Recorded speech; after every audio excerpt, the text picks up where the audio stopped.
Ei pessoal, aqui é a Thalita, bem-vindos à Casa da Coruja. Hoje eu vou responder a tag dos 50%, que eu acho que é uma boa maneira da gente fazer um resumão do que aconteceu até agora em 2022.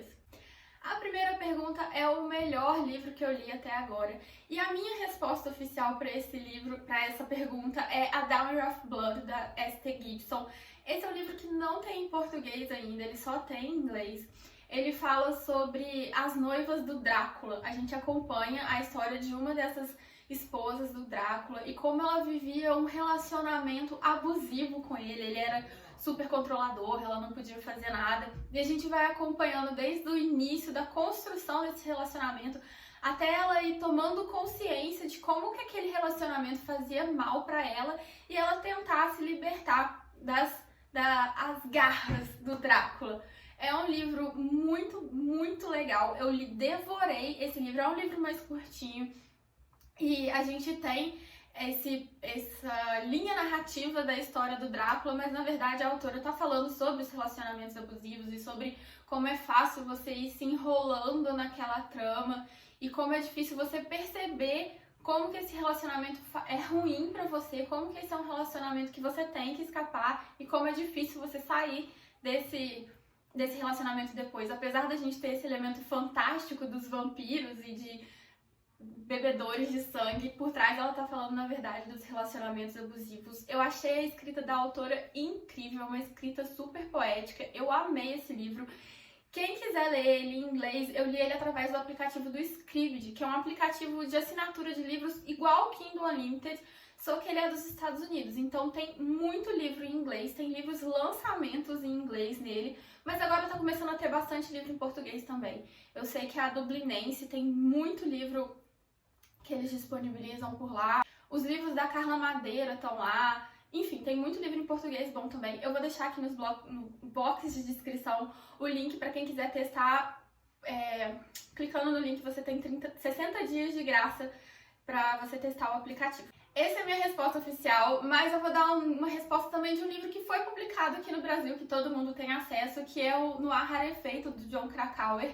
O Jon Krakauer, ele é um jornalista que ele faz vários livros reportagem e nesse especificamente ele conta sobre uma expedição que ele fez no Everest no ano de 1996 e essa expedição ela foi o palco de um dos maiores desastres da história do Everest. 11 pessoas morreram nessa expedição e ele conta tudo, desde quando ele estava se preparando para subir, como foi a subida, a aclimatação, os perrengues todo que ele passou, até finalmente chegar ao desastre que aconteceu. E eu achei muito interessante esse livro porque ele não só fala sobre o desastre dele em si, a expedição dele em si, mas ele dá todo um histórico do Everest, de como foram as primeiras expedições para escalar até o topo, como as pessoas foram escalando. E eu achei esse livro muito imersivo. Eu ia lendo e cada parágrafo que ele lia, eu queria ir para o Google pesquisar fotos dos locais que ele estava passando, pesquisar sobre como é realmente essa experiência de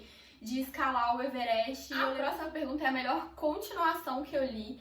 Eu não sou muito de ler séries, na verdade esse ano até que eu li bastante séries, eu tive algumas continuações para escolher, mas a que eu fiquei foi com a continuação de O Caderno de um Ausente, da trilogia do Adeus, do Carrascosa. Esse livrinho aqui eu li no final do ano passado, tinha gostado muito. Esse livro a gente tem o pai escrevendo uma carta para sua filha que está para nascer. Ele já é mais velho, então ele tem muito medo de ele não conseguir acompanhar o crescimento da sua filha.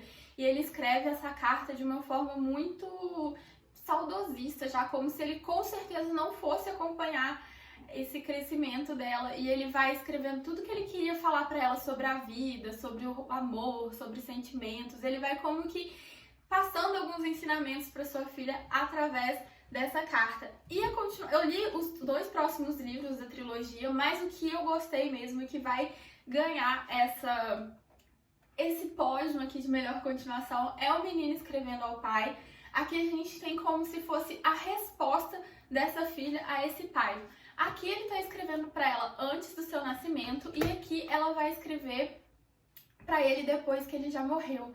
É como se fosse as memórias que ela tem com o pai dela. Esses 2 livros aqui, eles não têm muita trama, a gente não acompanha muitos acontecimentos, muitos fatos. são mais realmente os sentimentos e as emoções tanto desse pai, a emoção que esse pai tá sentindo pela sua filha que tá acabando, que vai nascer daqui a pouco, e tudo que ele queria falar pra ela. Então a gente tem muitas reflexões sobre o que ele entende sobre a vida, sobre o que ele entende sobre as relações, sobre o amor que ele já sente por essa filha.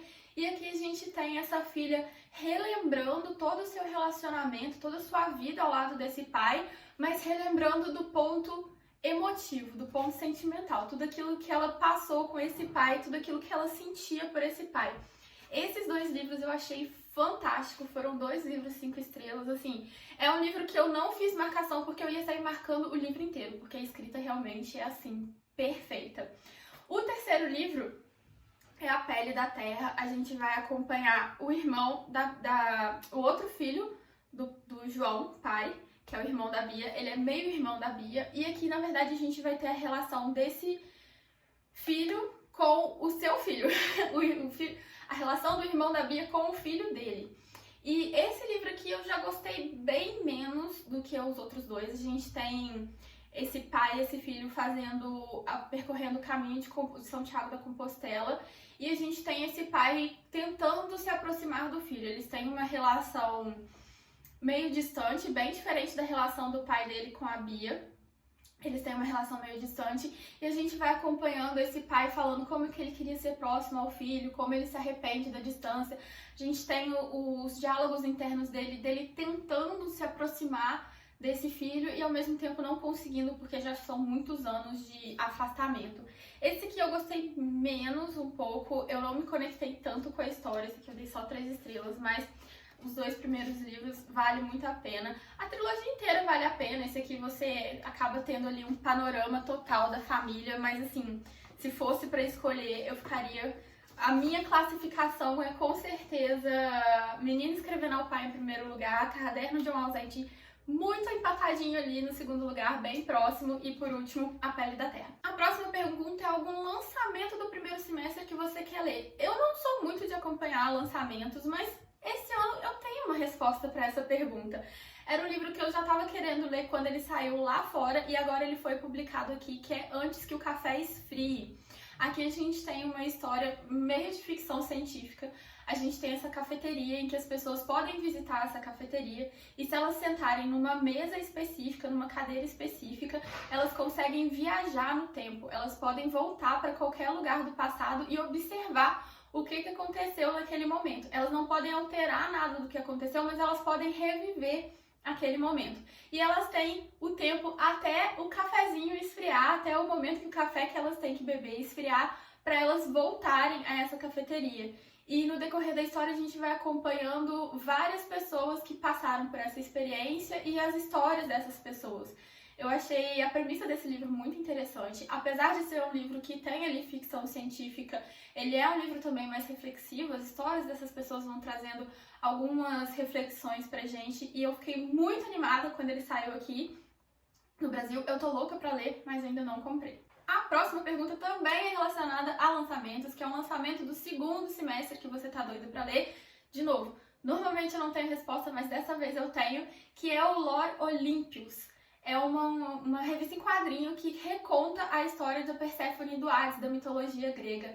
Ele já tá no 3º ou 4º volume lá fora e agora ele começou a ser publicado aqui no Brasil. Eu tava quase comprando a edição estrangeira e graças a Deus eu não comprei, porque a brasileira vai ficar bem mais barato, bem mais fácil de ler, então eu tô louca pra lançar, porque esse já vai ser uma das compras do segundo semestre. O livro que mais me decepcionou esse ano, eu acho que vai ser uma surpresa pra muita gente, que foi a trilogia da Terra Partida, da N.K. Jemisin, que começa com A Quinta Estação. O livro que me decepcionou mesmo foram o segundo e o terceiro, que é O Portão do Obelisco e O Céu de Pedra. E não é que eu achei o livro ruim, eu gostei, mas essa é uma trilogia que tanta gente fala e tanta gente fala tão bem que eu achei que seria, assim, uma trilogia favoritada, que eu já ia terminar de ler querendo começar a ler de novo, e não foi bem assim que eu me senti com relação a ela. O primeiro livro eu achei muito bom, dei 4,5 estrelas. Aqui a gente tá no futuro em que a Terra, ela de tempos em tempos, ela passa pela quinta estação. A quinta estação é algum evento natural que acontece e ele inicia uma série de catástrofes na Terra. A gente começa a ter terremotos, vulcões explodindo e aí enche todo o ar de fumaça. Essa fumaça não deixa a luz do sol aparecer e aí acaba com a plantação e vem muitos anos de fome. E essas quintas estações, quando desencadeadas, elas duram anos e as pessoas têm que sobreviver a elas da forma como conseguiu. Esse livro, ele é muito rápido os acontecimentos, sabe? Tem muita coisa acontecendo, a gente tá descobrindo o mundo junto com os personagens, ele é muito interessante, muito dinâmico. Só que aí, quando nós chegamos nos próximos 2 livros, esse dinamismo meio que se perde, pelo menos na minha leitura. Enquanto aqui a gente estava vivendo as aventuras junto com os personagens, estando ali no meio da ação, ficando apreensivo junto com eles, aqui parece que o tempo inteiro é um personagem que está contando uma história do que aconteceu pra gente. Em vez de a gente viver a história com aquele personagem, que ali a gente vai ter emoção de, ai meu Deus, ele vai conseguir, ele não vai conseguir. Não, parece que é o tempo inteiro algum personagem que sabe sobre um ponto muito importante desse mundo, sobre um ponto muito importante dessa história, e ele vai começar a contar essa história pro seu companheiro de viagem, ele vai começar a contar a história para sua comunidade. Então é um livro meio parado, meio monótono de ler, porque não tem nada acontecendo em tempo real, você só tá sabendo o que tá acontecendo, é uma contação de histórias. Então isso me desinteressou um pouco do livro, eu achei bem mais ou menos, preferi que tivesse continuado no ritmo do primeiro livro. O livro que mais me surpreendeu esse ano foi Misto Quente, do Bukowski. Eu comprei um box do Bukowski acho que uns 2 anos atrás, e assim, eu nunca tinha lido nada do autor. Eu sei que é um autor super controverso, tem gente que ama, tem gente que odeia, e eu já comprei 5 livros dele logo de uma vez. Depois que eu comprei, deu aquela arrependidinha, e se eu não gostar dele? Esse ano eu resolvi pegar o Misto Quente para começar a ler o autor, e eu adorei esse livro. Foi um livro assim que eu devorei, eu achei que eu não ia gostar da escrita dele, eu achei que eu não ia gostar da história. Aqui a gente tem um romance de formação, a gente acompanha os primeiros anos do Henry Chinaski, desde quando ele é pequeno até ali mais ou menos na época que ele tá na faculdade. A vida do Henry é muito sofrida desde o início, ele tem um relacionamento com um pai super abusivo e uma mãe submissa que aceita tudo que esse pai fala e que não defende o Henry em momento nenhum. Ele acaba se criando meio sozinho. Ele é aquele tipo de criança que se faz de durão, que enfrenta todo mundo e que fala de uma forma bem chula, cheia de palavrão, e eu pego mulher mesmo, e é isso. Esse ambiente, esse tipo de personagem normalmente não me atrai, eu não gosto muito de seguir esse tipo de personagem, mas aqui no Misto Quente funcionou muito comigo. Apesar do Henry às vezes ser bem frustrante, ser bem, ai meu Deus, não acredito que a gente tá falando isso de novo, mas eu gostei muito de acompanhar a história dele. E esse personagem do Henry, ele também tem traços autobiográficos do Bukowski, muita coisa que acontece na vida dele aconteceu realmente na vida do autor. Enfim, foi um livro muito surpreendente que eu tava esperando dar 2 estrelas e mandar pro sebo, e acabou sendo um livro que eu devorei em 2 dias.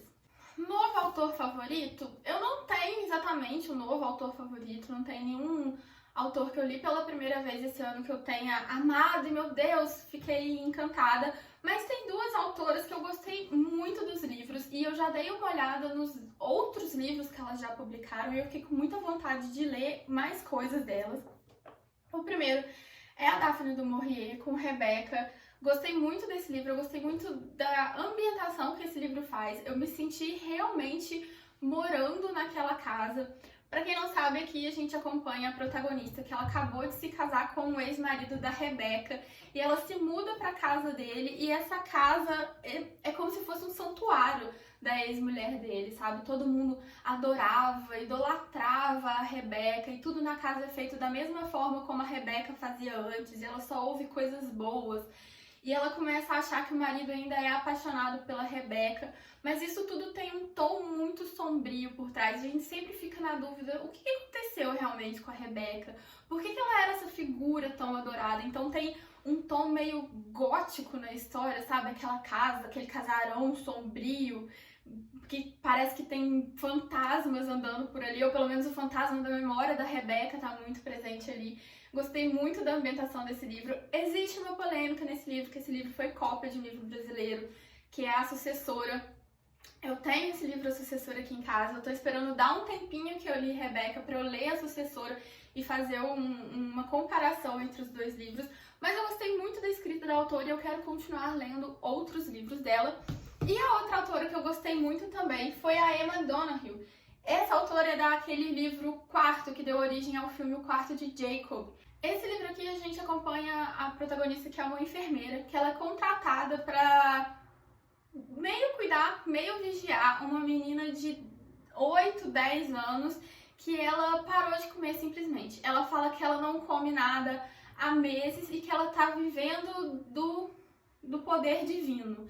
E tem uma crença muito grande nessa cidade que ela vive, que é uma cidade pequena, que fala que ela é uma santa, que ela realmente foi tocada por Deus. E as pessoas querem descobrir se isso é verdade ou se isso é mentira. E a gente vai acompanhar essa enfermeira que foi contratada para ficar ali vigiando essa criança para ver se ela realmente não tá comendo nada ou para descobrir a farsa dela. Esse livro eu acho que é um livro que nem todo mundo vai gostar, ele é um livro lento. Aqui a gente tem uma enfermeira sentada no quarto dessa criança vigiando se ela vai comer ou não. Então vocês podem imaginar que não acontece tanta coisa assim no livro. Ele é um livro devagar e as resenhas que eu vi que criticaram esse livro falam muito sobre isso, sabe? Que esse livro você vê uma enfermeira sentada olhando para uma criança, ver se ela vai comer ou não. Mas eu gostei muito, foi uma narrativa que me envolveu. Eu queria muito saber o que estava acontecendo com essa criança, se era verdade, se não era verdade, se ela ia sobreviver a esses meses de jejum ou não. E esse livro ele é baseado, existe algum lugar no mundo que tem muito essa lenda de que várias meninas faziam jejum por meses e não morriam. Eu acho que era Fasting Girls o nome da lenda. É baseado nisso. E essa autora, ela tem muitos livros que ela pega fatos, lendas do mundo real e transforma nos seus livros. O próprio livro, O Quarto, ele é baseado na história real de um menino que nasceu em cativeiro e ele não conhecia nada além do quarto. O quarto que ele nasceu era o mundo dele. As sinopses do livro da Emma Donoghue me chamaram muita atenção, então ela é uma autora que eu quero ler tudo dela. As próximas duas perguntas eu vou combinar em uma só, porque assim, eu realmente não tenho muitas respostas pra ela, que é a sua quedinha por personagem fictício mais recente e o seu personagem favorito mais recente. Eu não sou muito de me apegar tanto assim a personagens, eu me apego muito mais à história do que personagens, mas eu consegui pensar em dois personagens que eu gostei muito, que foi a Mimi e o Bird, do Indígenas de Férias, que foi um livro que eu recebi pela Tag.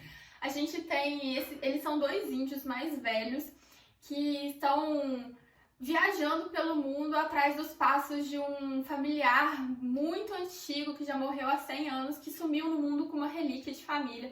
E eles estão indo atrás dos passos desse familiar para ver se eles encontram essa relíquia. E a interação que a gente tem entre esses dois personagens é muito legal. É meio que como quando a gente tem aquelas comédias românticas que a gente tem um cara super rabugento, super fechado, que detesta, só quer ficar no quarto dele, ninguém me perturba, e a gente tem a mocinha toda alegre, toda, a gente precisa olhar as flores e vamos sair pra ver o pôr do sol. E eles se encontram e tem essa interação de ela tentando trazer mais alegria pra vida dele. É muito essa interação que a gente tem aqui, só que a gente tem essa interação num casal mais velho que já tá casado há anos, então já tem ali aquele companheirismo entre ele, o cara já entende o jeito da Mimi, a Mimi já entende o jeito rabugento do Bird. Eu achei a interação entre esses dois personagens sensacional. Livro que me fez chorar esse ano. Não foram tantos livros assim que me fizeram chorar, mas eu lembrei desse aqui, A Ilusão do Tempo, do Andrew Nair Magnusson. Esse livro é como se fosse uma fábula. E eu, como uma pessoa que adora conto de fada, amo ler conto de fada, amo ler recontos de contos de fada, amei demais esse livro. Quem for ler, vai com a ideia de que você está lendo um conto de fadas. É bem aquela coisinha assim, a princesa super boazinha e a gente tem a pessoa super má que vai lutar contra a princesa e bichinhos cantando. É muito essa vibe esse livro, mas é um livro que, pra quem gosta desse estilo de história, eu recomendo muito. Aqui a gente, na verdade, tem uma história dentro de uma história. A história moldura, ela é no mundo atual, em que as pessoas conseguiram desenvolver uma máquina em que você entra dentro dessa máquina e o tempo para você. O tempo não passa, o tempo no mundo vai passando, mas você pode ficar ali dormindo por quanto tempo você quiser. E o mundo está passando por uma crise econômica muito pesada. Então todas as pessoas começam a entrar dentro das suas máquinas para esperar a crise passar e resolver sair só depois que a crise passar. Só que de repente todo mundo no mundo entrou dentro dessa máquina e o mundo nada mais acontece, não existe, tá todo mundo preso dormindo. Até que algumas crianças começam a despertar sozinhas, não estava programado para elas despertar aquelas horas, mas a máquina delas começa a dar defeito, elas começam a despertar e elas precisam descobrir como fazer o mundo voltar a girar, como fazer os adultos quererem acordar das suas máquinas de novo. E enquanto essas crianças vão se reunindo, existe uma pessoa mais velha, existe um adulto que vai reunindo essas crianças e ela começa a contar uma história para eles, que é a história que vai passar a maior parte do livro com a gente. E é essa história que é o conto de fadas que eu falei com vocês. Esse conto de fadas, a gente tem um rei de um país distante, que tem uma filha que é muito bonita. E esse rei, ele não quer que o tempo passe para sua filha, ele quer preservar a sua filha de todo jeito, porque a sua filha é seu maior tesouro. E ele começa a falar com as pessoas que quem conseguir arranjar um jeito de preservar a filha dele, ele vai dar metade do reino para essa pessoa. Até que uma pessoa chega lá e mostra para ele uma caixa que a princesa pode deitar dentro dessa caixa e o tempo não vai passar para ela, só vai passar para as outras pessoas. Então a princesa vai ficar eternamente congelada ali dentro, preservada. E aí a gente vai ter todos os desdobramentos do que isso vai acontecer. Eu não vou contar a parte que eu chorei exatamente, mas eu achei esse livro melancólico. A própria ideia de você ficar congelado para sempre, todo mundo ao seu redor envelhecendo, e você vê que você não tá evoluindo essa história, você continua sendo aquela pessoa de 16 anos e todo mundo tá envelhecendo, o mundo tá mudando e você não consegue mudar. Eu achei isso muito melancólico, isso mexeu muito comigo e me trouxe algumas lágrimas aos olhos. Um livro que me deixou feliz esse ano foi Bidu Caminhos, da Gráfica MSP. Nessa gráfica aqui a gente tem a história de como o Bidu conheceu Franjinha. E que história mais quentinho no coração, gente. Eu apaixonei, é uma história bonita, sabe? A gente tem o Bidu, que ele era um cachorrinho de rua, e a gente vai acompanhando o caminho que ele teve que passar até ele conhecer o Franjinha. E ele vai conhecer muitos outros cachorrinhos no seu caminho, e ele vai fazendo muitas amizades. É uma história realmente assim de amizade, é uma história que você olha pra cá, parece que é uma história que vai ser triste, mas é aquela história realmente assim aconchegante. E ela me deixou feliz porque é uma história quentinha no coração. Melhor adaptação cinematográfica que eu vi, eu só vi uma, no caso, que foi Duna. Eu fui assistir nos cinemas, foi a primeira vez que eu saí pós-pandemia de casa, fui assistir Duna nos cinemas. Eu gostei muito do livro e eu gostei muito do filme também. Eu fui assistir com meu marido, ele gostou, mas não ficou tão louco, apaixonado no filme igual eu tinha ficado. Eu acho que eu gostei mais porque eu tinha gostado muito do livro. Aquela sensação de você ver o que você leu transformado em uma coisa visual.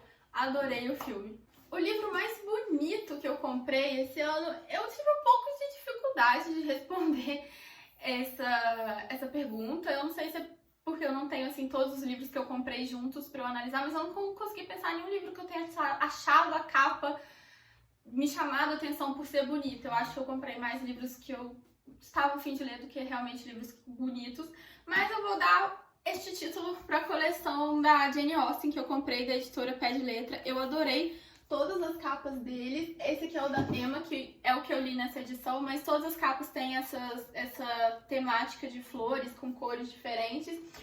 Vou falar que essa edição ela tem muitos erros de gramática e erros de construção de frase. Ela poderia passar por uma revisão melhor, porque eu gostei muito dessa edição. Eu acho, ela tem folha amarela, ela tem uma diagramação boa, ela é confortável de ler. Eu realmente achei a edição bonita, mas ela tem bastante erros de gramática e de revisão. E por fim, quais livros que eu preciso ler até o final do ano? Todos da minha TBR. Como quem viu o meu livro de metas no início do ano, sabe que eu queria chegar em 100 livros não lidos na minha TBR. Tá um pouco distante essa meta, porque a outra meta que eu tinha, que era comprar até 30 livros no ano, eu já estourei demais. Então, assim, eu não sei se eu vou conseguir chegar em 100 livros não lidos, mas eu vou deixar como resposta um livro que eu comprei recentemente, foi minha última compra de livros, veio esse livro, que é Graça Infinita, do David Foster Wallace. Eu comprei essa edição que eu acho maravilhosa. Olha, gente, acabei de falar que eu não sei qual é a edição, vou dar o título aqui concorrente para essa edição. É uma edição super simples, eu acho que muita gente não deve gostar dela, mas, gente, eu sou apaixonada nessa edição. Eu acho essa edição linda, eu sou apaixonada em capa branca. Enfim, passado esse surto, eu comprei ele recentemente e eu tô com muita vontade de ler esse livro. E como ele é um calhamaço de um livro, ele tem 1137 páginas, eu acho que eu preciso ler enquanto eu tô muito empolgada. Então ele realmente vai passar na frente de todas as minhas leituras. Eu tô terminando de ler um outro livro que eu comprei agora também, que é A Imperatriz de Ferro, e assim que eu acabar, vou começar em David Foster Wallace. Bom, então é isso, pessoal. Essas foram as minhas respostas pra tag. Deixa aqui embaixo nos comentários as suas respostas também, que eu quero saber como foi aí o seu primeiro semestre de leituras, e eu vejo você no próximo vídeo. Tchau!